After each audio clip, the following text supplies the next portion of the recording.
The moment of truth.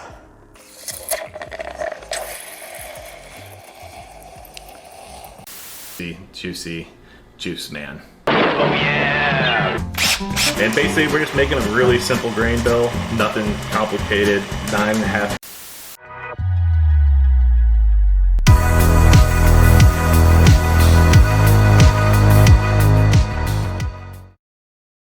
Right, today we're going to be doing a Helles lager.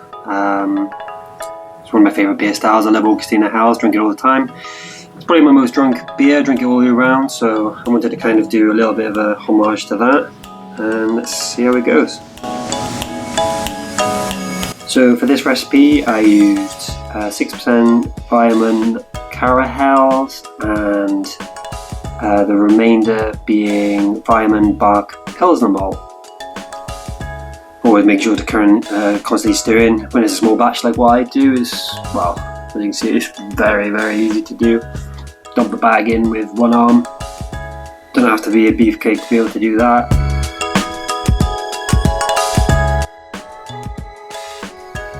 Mashed in for about 60 minutes before checking the flame on and getting it to mash out for putting out the grain basket.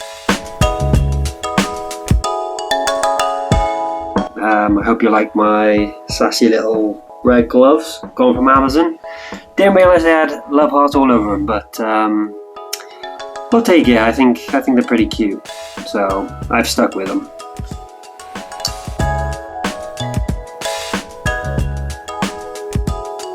With the brew in a bag method, I don't sparge, so I just squeeze the hell out of the bag and get as much water as I can from the grain. So yeah, just give it a good old squeeze.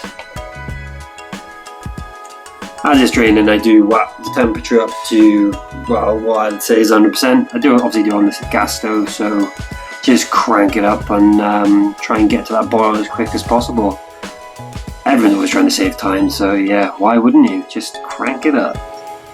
I do mix it up a bit, whether I leave it on full power when I'm boiling, because obviously you get that extra caramelization and it'll darken the beer. And sometimes I drop it down, but obviously that just messes up with my old boil off, as you will probably see through a number of my brews. Very inconsistent.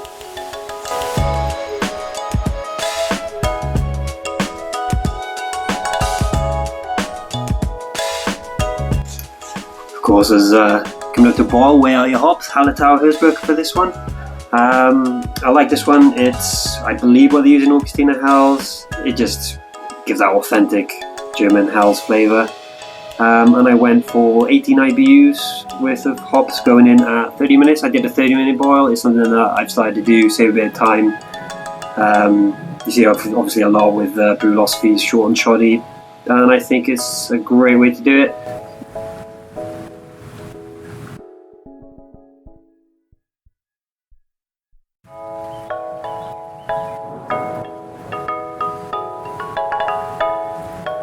And yeah, there it is, 30 minutes on my funky little Fitbit that I managed to somehow get for free. Don't ask me how, you don't need to know. And obviously give it a good old mix up, get all that extraction out. You pay for the hops, better use them. Don't know why I gave it another stir for good luck, but there it is. At 10 minutes to go, I dropped my humongous immersion chiller in. Considering I do small batch sizes, this chiller was far too big, but it fits snugly in my brew pot, so can't complain. Cools it down very quick.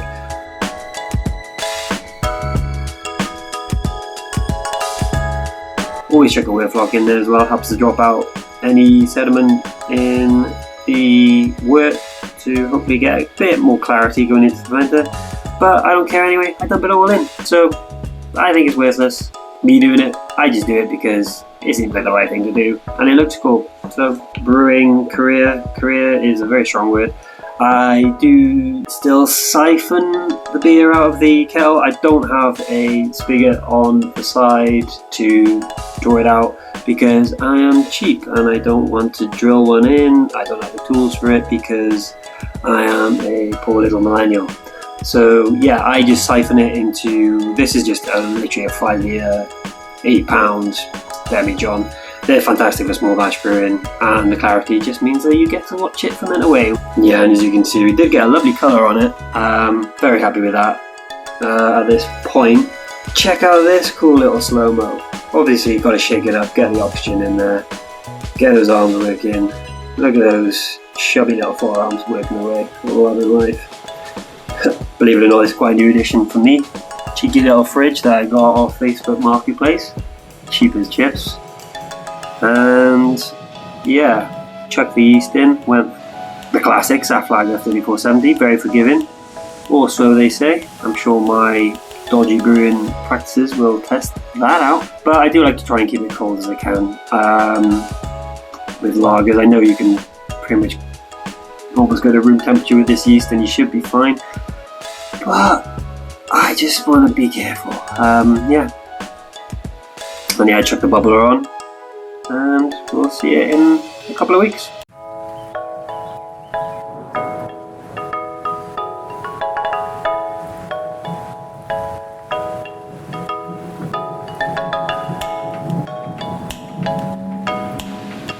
Right, on the FG, we got down to a lovely, yeah, I am reading this the same time as you because I can't remember what it was.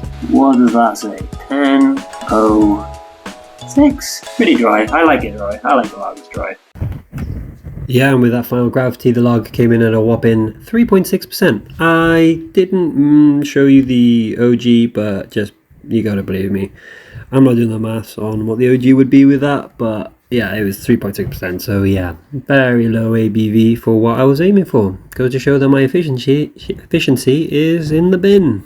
This weird setup I decided to do because I wanted to test if it still had any diacetyl. Think I put the temperature too high? Maybe I did. I could pick up a little bit of diacetyl, so I just left it another week or so. I don't want diacetyl in my beer. Not this one, anyway. Yeah, buddy. Yeah, I did touch a cable from my thermometer that was hovering over a flame. Don't do that. And as you can see, the beer is now done. I did try to cold crash it. Don't think it went very well. It's not particularly clear at this point. Obviously it clears up a bit more when you chuck it in a glass or a bottle because it's just not as wide as my 5 litre. So yeah, my setup of this is to just siphon it straight from the fermenter right into the keg. I try and keep out the gas from any O2 from the keg, so as you can see I just drop it in through the liquid post, which has a keg that is CO2 purged. I then check on a gas out, do a tight fitting, and yeah, so that obviously we can let the gas escape as the liquid goes in and replace it.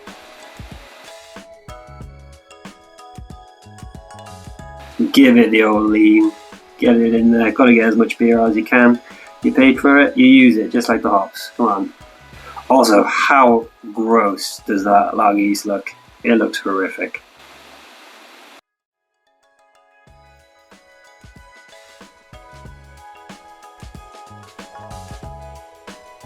Not bad, cheeky little pour. As you can see, I got a soda stream set up using one of the iKegger mini kegs. Great setup. Beer came out pretty clear. It's still got a bit of haze on it, nice carbonation. Get a cheeky little head on there. And fit it right to the top. Help yourself. Get in there.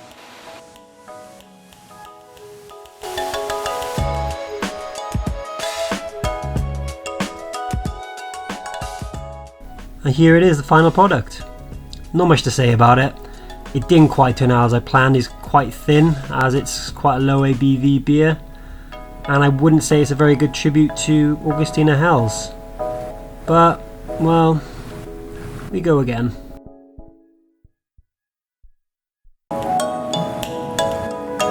Thank you so much for watching. If you enjoyed, please like and subscribe, and check out some of my other videos on the channel. See ya!